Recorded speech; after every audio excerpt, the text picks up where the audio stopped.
कल्पना कीजिए कि आप छुट्टियां मनाने के लिए अपना बैग पैक कर रहे हैं, लेकिन किसी बीच या हिल स्टेशन जाने के बजाय आप दुनिया की सबसे ठंडी, सबसे सूखी और सबसे तेज हवाओं वाली जगह पर जा रहे हैं। एक ऐसी जगह जहां ना कोई पेड़ है, ना कोई बिल्डिंग और ना ही कोई इंसान। सुनकर थोड़ा अजीब और रोमांचक लगाना, तो चलिए आज हम लेखिका तिशानी दोषी के साथ journey to the end of the earth, धरती के छोर तक की यात्रा पर चलते हैं और अपनी धरती के बीते हुए कल, आज और आने वाले डरावने भविष्य के राज खोलते हैं। लेखिका तिशानी दोषी अपना सफर मद्रास, चेन्नई से शुरू करती है। वो एक रूसी रिसर्च जहाज पर सवार होती है जिसका नाम अकादमिक शोकाल्स्की है। अंटार्कटिका पहुंचने के लिए उन्हें कार, हवाई जहाज और पानी के जहाज से 100 घंटे से भी ज्यादा का सफर तय करना पड़ता है। वह 9 टाइम जोन और 3 महासागर पार करती है। जब वो पहली बार अंटार्कटिका की अंतहीन सफेद बर्फ देखती हैं, तो उन्हें बहुत सुकून मिलता है और फिर इस जगह के विशाल आकार को देखकर वो हैरान रह जाती हैं। क्या आपको पता है कि करोड़ों साल पहले भारत और अंटार्कटिका एक ही जमीन का हिस्सा थे? लगभग 65 करोड़ साल पहले एक बहुत बड़ा सुपर कॉन्टिनेंट, महाद्वीप हुआ करता था, जिसे गोंडवाना कहते थे। तब धरती पर इंसान नहीं थे। मौसम आज के मुकाबले काफी गर्म था और तरह तरह के पेड़ पौधे और जानवर पाए जाते थे। जब डायनासोर खत्म हुए तो यह महाद्वीप टूटने लगा। भारत का हिस्सा ऊपर की तरफ खिसका और एशिया से टकराया, जिससे हिमालय पर्वत बने। दक्षिण अमेरिका उत्तरी अमेरिका से जाकर जुड़ गया। इस टूट फूट की वजह से समुद्र में बर्फीली धाराएं बहने लगी और अंटार्कटिका दुनिया के सबसे निचले हिस्से में बर्फ की एक सुनसान दुनिया बनकर रह गया। इंसानों को इस धरती पर आए सिर्फ 12,000 साल ही हुए हैं। धरती की उम्र के हिसाब से ये सिर्फ कुछ सेकंड के बराबर है, लेकिन इतने कम समय में ही हमने तबाही मचा दी है। हमने बड़े बड़े शहर बना दिए, प्रदूषण फैलाया और जीवाश्म ईंधन, पेट्रोल, कोयला जलाकर धरती को कार्बन डाइऑक्साइड की एक गर्म चादर से ढक दिया है। अंटार्कटिका दुनिया की इकलौती ऐसी जगह है जहां कभी इंसान नहीं रहे, इसलिए ये आज भी एकदम शुद्ध है। सबसे बड़ी बात, यहाँ की बर्फ की गहरी परतों में 5 लाख साल पुराने कार्बन रिकॉर्ड कैद हैं। अगर हम धरती के अतीत, वर्तमान और भविष्य को समझना चाहते हैं, तो अंटार्कटिका से बेहतर कोई जगह नहीं है। लेखिका जिस प्रोग्राम के तहत गई थी, उसका नाम स्टूडेंट्स ऑन आइस था, जिसे जेफ ग्रीन नाम के एक कैनेडियन व्यक्ति चलाते हैं। पहले जेफ सिर्फ अमीर और रिटायर हो चुके लोगों को वहां ले जाते थे, लेकिन वो लोग सिर्फ घूमने के मजे लेते थे। तब जेफ ने स्कूली बच्चों, हाई स्कूल स्टूडेंट्स को अंटार्कटिका ले जाने का फैसला किया। ऐसा क्यों?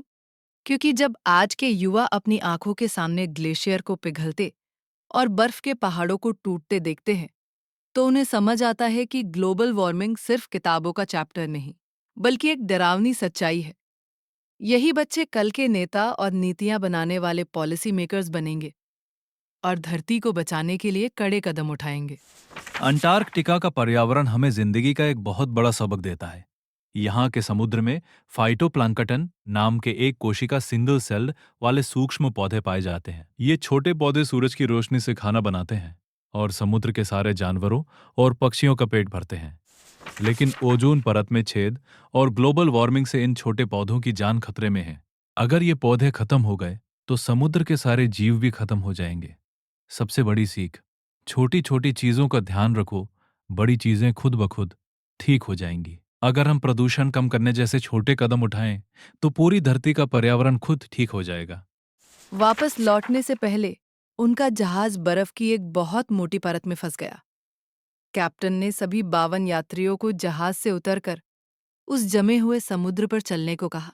सोचिए, वे लोग 1 मीटर मोटी बर्फ पर चल रहे थे और उस बर्फ के ठीक नीचे 180 मीटर गहरा समुद्र था। उन्होंने वहां सील्स मछलियों को बर्फ पर ऐसे धूप सेकते देखा, जैसे हमारे शहरों में आवारा कुत्ते पेड़ की छांव में सोते हैं। ये एक जादुई एहसास था, जिसने ये साबित कर दिया कि इस धरती पर हर जीव एक दूसरे से जुड़ा हुआ है। पूरे चैप्टर को अच्छे से समझ लेने के बाद दोस्तों, अब चलिए बोर्ड एग्जाम के most important questions and answer देखते हैं। Question 1. Why is Antarctica the best place to understand the Earth's present, past and future? धरती के अतीत, वर्तमान और भविष्य को समझने के लिए अंटार्कटिका ही सबसे सही जगह क्यों है? अंटार्कटिका की बर्फ की परतों के गहराई में 5 लाख साल पुराने कार्बन रिकॉर्ड सुरक्षित हैं। इन बर्फ की परतों का अध्ययन करके वैज्ञानिक धरती के पुराने मौसम को समझ सकते हैं। यहाँ का प्रदूषण मुक्त वातावरण हमें ग्लोबल वार्मिंग की वर्तमान सच्चाई दिखाता है, जो हमें हमारे ग्रह के खतरनाक भविष्य के बारे में एक स्पष्ट चेतावनी देता है। Question 2. What is the Students on Ice program? Why did Geoff Green include high school students in it? Jeff green ने स्टूडेंट्स ऑन आइस प्रोग्राम में स्कूली बच्चों को क्यों शामिल किया? जेफ ग्रीन ने स्कूली बच्चों को इसलिए चुना क्योंकि वे दुनिया के भविष्य के निर्माता और नीतियां बनाने वाले पॉलिसी मेकर्स हैं। अमीर पर्यटकों के विपरीत जो सिर्फ घूमने जाते हैं, युवा छात्र उस उम्र में होते हैं जहां वे जलवायु परिवर्तन की वास्तविकता को अपनी आंखों से देखकर गहराई से समझ सकते हैं। इससे प्रेरित होकर वे भविष्य में धरती को बचाने के लिए ठोस कदम उठाएंगे। Question 3. Take care of the small things and the big things will take care of themselves.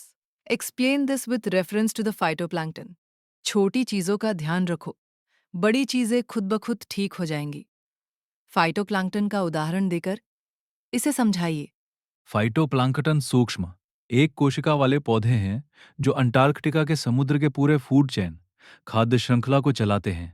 Ozone परत के नुकसान से उनके अस्तित्व को खतरा है। यदि ये छोटे पौधे नष्ट हो गए तो सभी समुद्री जानवरों, पक्षियों का जीवन और ग्लोबल कार्बन चक्र नष्ट हो जाएगा। इसलिए इन छोटी चीजों फाइटोप्लैंक्टन को बचाना बड़ी चीज पूरी धरती को बचाने के लिए बहुत जरूरी है। Question 4. What was Gondwana? How did its separation shape the globe as we know it today? Gondwana क्या था और इसके अलग होने से आज की दुनिया कैसे बनी?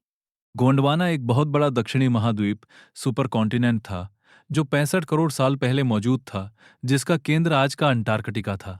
जब इसके टुकड़े हुए तो भारत ऊपर की ओर खिसक कर एशिया से टकराया, जिससे हिमालय बना।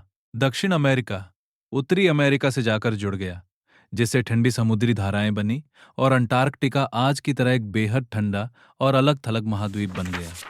तो दोस्तों, वीडियो पसंद आई हो तो इस वीडियो को लाइक कीजिए। इस स्लाइड की पीडीएफ पाने के लिए हमारे टेलीग्राम को ज्वाइन कीजिए। अगर आपको कुछ पूछना हो तो नीचे कमेंट कीजिए और इस चैनल को सब्सक्राइब कर लीजिए, क्योंकि आपके सभी सब्जेक्ट के सभी चैप्टर्स की वीडियो आगे आने वाली है, जो आपके एग्जाम के लिए बहुत महत्वपूर्ण रहेगा। मैं आशा करती हूँ कि आप हमारे NCERT 5 चैनल से पढ़कर अपनी क्लास में टॉप करेंगे। धन्यवाद।